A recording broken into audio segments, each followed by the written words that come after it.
Long March two Dhaka আন্দোলন ডাকে সাড়া দিয়ে ঢাকার অভিমুখে সাধারণ শিক্ষার্থীদের সাথে তাদের অভিভাবক এবং সাধারণ জনগণ।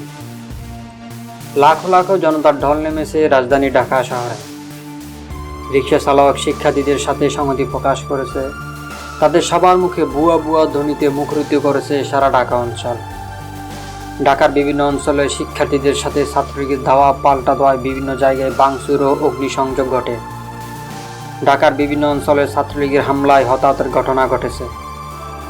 বিশেষ করে ঢাকার উত্তরাতে ছাত্রলীগ কর্মীরা ওপেনিং ফায়ারিং করতেছে। প্রায় কয়েক শতাধিক হতাহতের আশঙ্কা করা যাচ্ছে। বাংলাদেশের বিভিন্ন স্থানে ৯৬ জন শিক্ষার্থী শহীদ হয়েছেন। সিরাজগঞ্জে পুলিশ ৩ ছাত্রকে হত্যা করে, তার প্রতিবাদে এলাকার জনগণ থানা হামলা করে ১৩ জন পুলিশকে পিটিয়ে হত্যা করে। ৩ তারিখে কুমিল্লাবাসী তাদের ঐতিহ্য পদবী ইতরের পরিচয় দিয়েছে। ছাত্রলীগ যখন শিক্ষার্থীদের উপর হামলা করে তখন কিছু মেয়ে শিক্ষার্থী এক বাড়ির গেটে যে আঙ্কেল গেটটা খুলুন, আঙ্কেল গেটটা খুলুন বলে চিৎকার করতেছে, কিন্তু তারা কেউ গেট খোলেনি। তারা কেউ গেটটি খুলে তাদেরকে হেল্প করেনি। গতকাল কুমিল্লার সেনাবাহিনী শিক্ষার্থীদের হয়ে ছাত্রলীগের উপর গুলি নিক্ষেপ করছে। আর যাত্রাবাড়ি এলাকাতেও সেনাবাহিনী শিক্ষার্থীদের হয়ে অবস্থান নিয়েছে।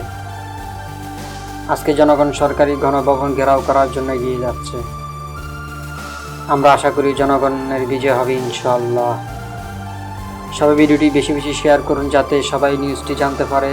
আর অবশ্যই আমাদের পেজটি ফলো করে সাথে থাকবেন। ধন্যবাদ।